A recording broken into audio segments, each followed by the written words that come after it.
प्रिय छात्रों, स्वागत है आपका सियाराम अर्जुन कोचिंग क्लासेस में। आज हम आपके लिए त्रिकोणमिति का फिर से एक नया वीडियो लेकर आ गए हैं, जिसमें आज हम आप लोगों को सिखाएंगे ऊंचाई और दूरी के ऊपर सवाल। ठीक है, तो उससे पहले क्या होता है वो हम आप लोगों को बताएंगे। ऊंचाई और दूरी में क्या होता है, सबसे पहले आपको दो कोण पढ़ने होते हैं। वो कौन कौन से होते हैं? एक उन्नयन कोण और एक अवनमन कोण।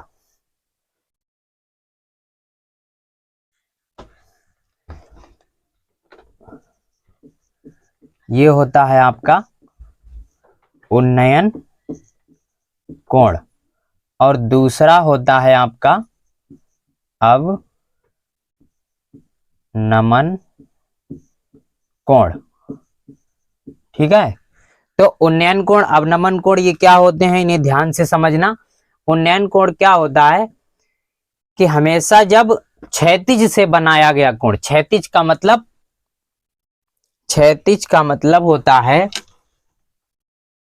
कि जो आपकी धरती है या तल है, उस तल से जो नीचे से ऊपर की ओर कोण बनेगा, उसी कोण को हम लोग क्या कहेंगे? उन्नयन कोण। ठीक है, ये कितने अंश का भी हो, 20 अंश, 30 अंश, 40, 50, कितने का भी हो, इससे मतलब नहीं है लेकिन ये हमेशा धरती से नीचे की ओर बनेगा। ठीक, इसी को कहते हैं उन्नयन कोण। अवनमन कोण क्या होता है? अवनमन कोण हमेशा ऊपर से बनता है, ऊपर से नीचे की तरफ, और इसी का नाम होता है क्या? अवनमन कोण। और कोण तो आप लोगों को पता ही है कि कोण का मतलब क्या होता है। कोण का मतलब जब दो रेखाएं एक दूसरे से मिलती हैं तो उसी को हम लोग क्या कहते हैं? कोण कहते हैं। उनके बीच की जो जगह होती है उसी को कोण कहा जाता है। तो यही याद रखना कि उन्नयन कोण हमेशा नीचे से ऊपर की तरफ बनता है और अवनमन कोण हमेशा ऊपर से नीचे की तरफ बनता है। ठीक, अब इस पर आधारित आपको सवाल कराएंगे हम। ऊंचाई और दूरी, हाइट एंड डिस्टेंस।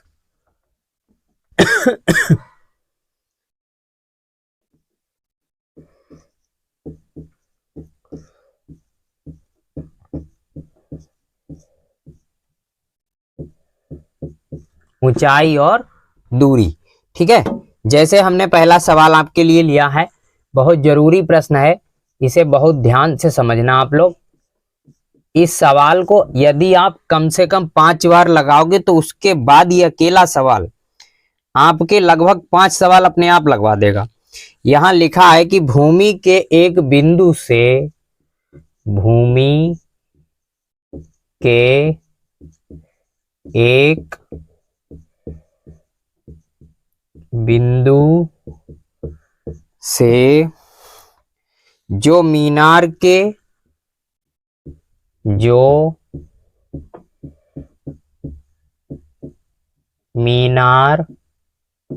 के पाद बिंदु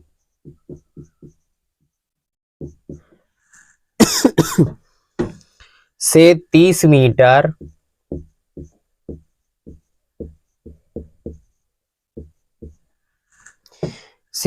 मीटर की दूरी पर है,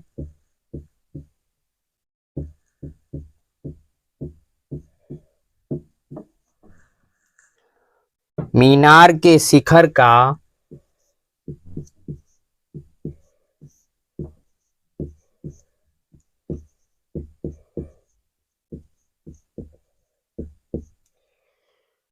उन्नयन कोण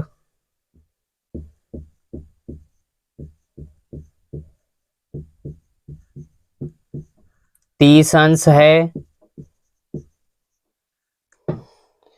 मीनार की ऊंचाई ज्ञात कीजिए।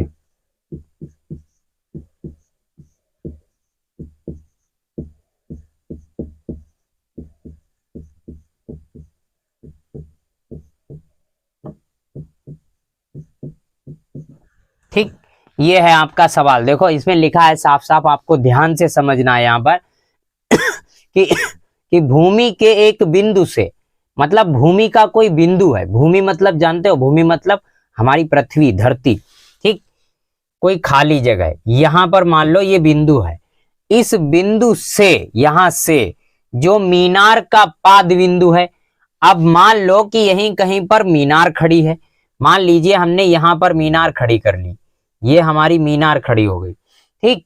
इस मीनार से 30 मीटर की दूरी पर है, तो 30 मीटर की दूरी पर है कौन, जो मीनार का था, मीनार का जो पाद था, पाद का मतलब क्या होता है, जहां पर मीनार टिकी हुई है, तो टिकती कहां पर है, जमीन पर ही टिकती है ना, तो इसका मतलब ये इसका पाद बिंदु है, और इस बिंदु से ये बिंदु की दूरी, ये जो दूरी है आपको, ये इन्होंने दे रखी है कितनी, 30 मीटर, ठीक। कितनी दी है, 30 मीटर दी है। उसके बाद मीनार के शिखर, शिखर का शिखर का मतलब समझ लो, शिखर का मतलब मीनार का जो बिल्कुल ऊंचा वाला पॉइंट है, बिल्कुल सिर पर उसका शिखर, उसी का मतलब होता है सिर। तो इससे जो उन्नयन कोण बन रहा है यहां पर, ये जो उन्नयन कोण बन रहा है, ये 30 अंश का बन रहा है। आपसे कहा गया कि ये मीनार जो आपने खड़ी की, इसकी ऊंचाई ज्ञात कीजिए। तो हमने यहां पर पॉइंट रख दीजिए, अपने मन से कोई भी रख सकते हो आप, ABC हमने रख दिया, ठीक। और उसमें जो था, इस मीनार की ऊंचाई को हमने क्या मान लिया, H मान लिया, क्योंकि यही हमें ज्ञात करनी है। तो हमारा जो हल होगा वो इसी लाइन से प्रारंभ होगा, ये बात याद रखना। सबसे पहली लाइन जो चीज आपको पूछी गई, और आप उसे कुछ मान जरूर लीजिए, कुछ भी चाहे x मीटर, चाहे h मीटर, कुछ भी मान लीजिए। तो मीनार हमेशा ऊंची होती है, तो इसलिए इसे हम क्या मानेंगे, h मीटर मानेंगे, ठीक। तो यहां पर हम लिखेंगे क्या, कि माना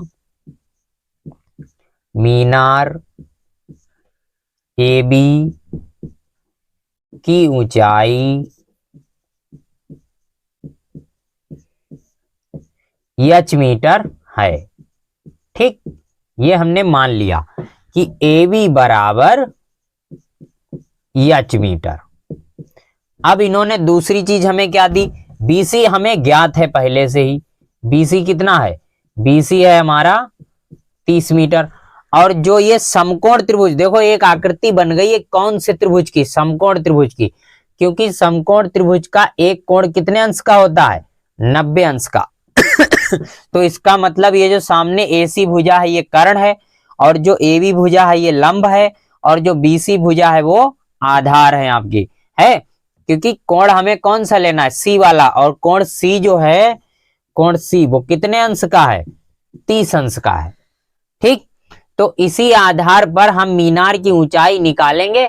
सोचो अब क्या करना है, तो अभी हम आपको बताते हैं, हमारा पूरा वीडियो देखते रहो, लगातार देखते रहो आप, हम आपको पूरा पूरा समझाएंगे कि कैसे मीनार की ऊंचाई और कितनी आसानी से निकलती है।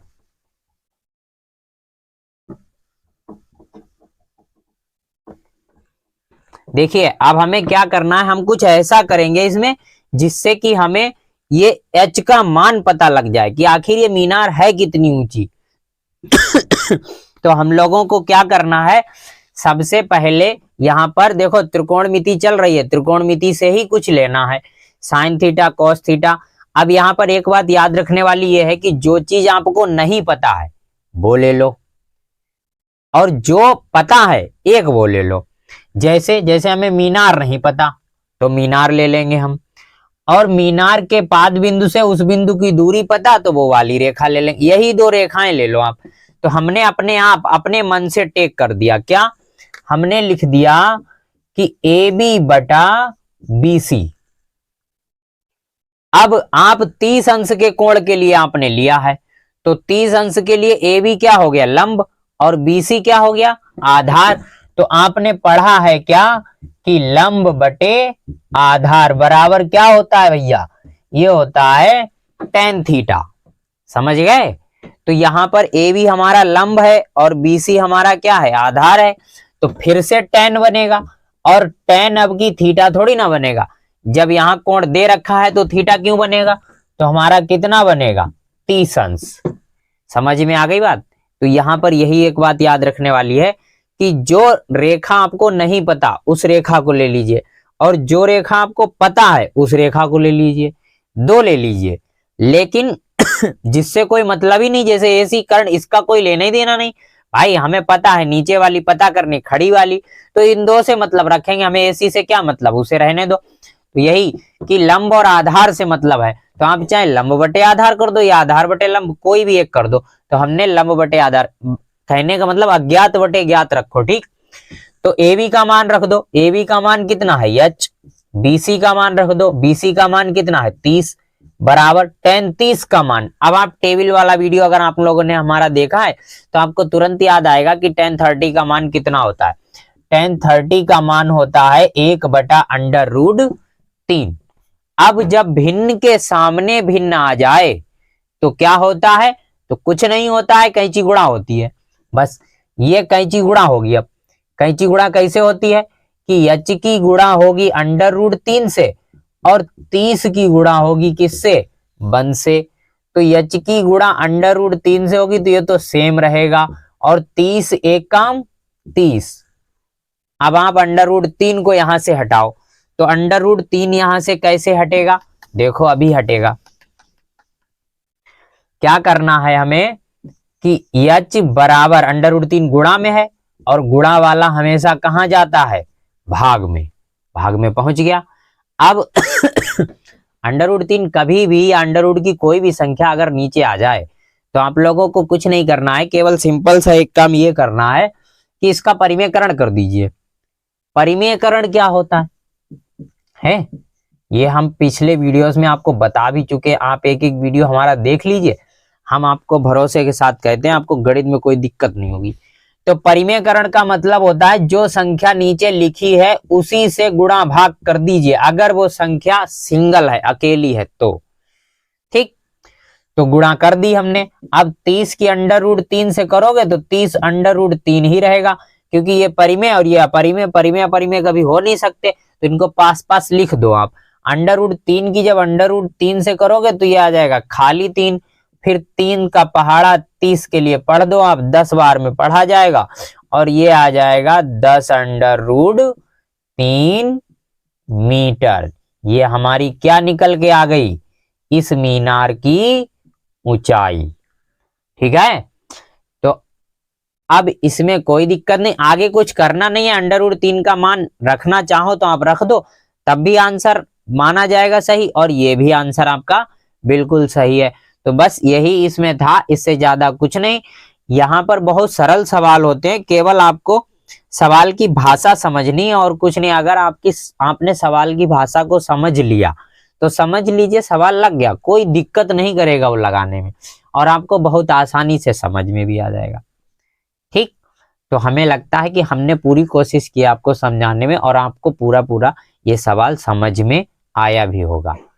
तो अब जिन लोगों ने अभी तक हमारे चैनल को सब्सक्राइब नहीं किया है वो लोग जल्दी से जल्दी हमारे चैनल को सब्सक्राइब करके शेयर ज्यादा से ज्यादा कर दीजिए, ताकि और भी बच्चे यहाँ से गणित को सीख सकें। और उसके बाद अगर आप लोगों को हमारा वीडियो पसंद आए तो वीडियो लाइक जरूर करना, और लाइक करने के बाद जो भी आपको कमेंट करना है, जो आप चाहते हैं कि हम ये पढ़ें, तो आप कमेंट करके हमें बता सकते हैं, हम उसी के ऊपर वीडियो बनाएंगे, आपको समझाएंगे, ठीक। तो मिलते हैं अगले वीडियो में, तब तक मुस्कुराते रहिए, खुश रहिए।